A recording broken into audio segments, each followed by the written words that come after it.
যেহেতু আমার হাতে সময় একটু কম থাকে, তাই আমি চেষ্টা করি আচারটা বানানোর সময় একটু শর্টকাট পদ্ধতিতে বানানোর। অনেকে দেখেছি অনেক লেন্দি পদ্ধতিতে আচার বানায়। হ্যাঁ, তাদের স্বাদটা নিশ্চয়ই একটু ডিফারেন্ট হয়, একটু বেশি স্বাদ হয়।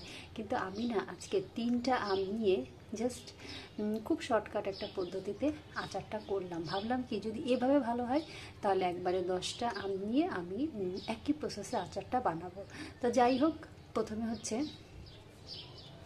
তেল নিয়ে কড়াইতে সরিষার তেল তেল নিয়ে আমি কাঁচা জিরে, একটা এলাচ আর একটা দারচিনি ফোড়ন দিয়ে নিয়েছি। পরে ওই যে কেটে রাখা আম, যেটা কিনা আমি 1 ঘন্টা মতো রোদে হলুদ আর লবণ মেখে একটু শুকিয়ে নিয়েছিলাম, সেটাকে দিয়ে একটু ভেজে ভেজে নিলাম। আর তারপরে ভাজা ভাজা হয়ে গেলেই 5 মিনিটের মতো ভেজেছি, তারপর দিয়ে দিলাম হচ্ছে 2 টেবিল চামচ গুড়। গুড়টা দিয়ে জাল করতে করতে ঠিক নামানোর আগে দিয়ে দিলাম আমার একদম গুঁড়ো করে রাখা জিরে, যেটা কিনা আমি কড়াইতেই জাস্ট একটু ভেজে নিয়ে আমার হামাল দিস্তায় গুঁড়ো করে নিয়েছি, সেটা দিয়ে দিলাম। তারপর একটু নাড়াচাড়া করে নামিয়ে নিলাম আমার এই আচারটা। আমি না টেস্ট করেছি, বেশ ভালো হয়েছে। আর তোমাদেরকে একটা কথা বলি, আচার বানানোর সময় না কাঠের হাতা ব্যবহার করো, এটা কিন্তু স্বাদটা অনেক বাড়িয়ে দেয়।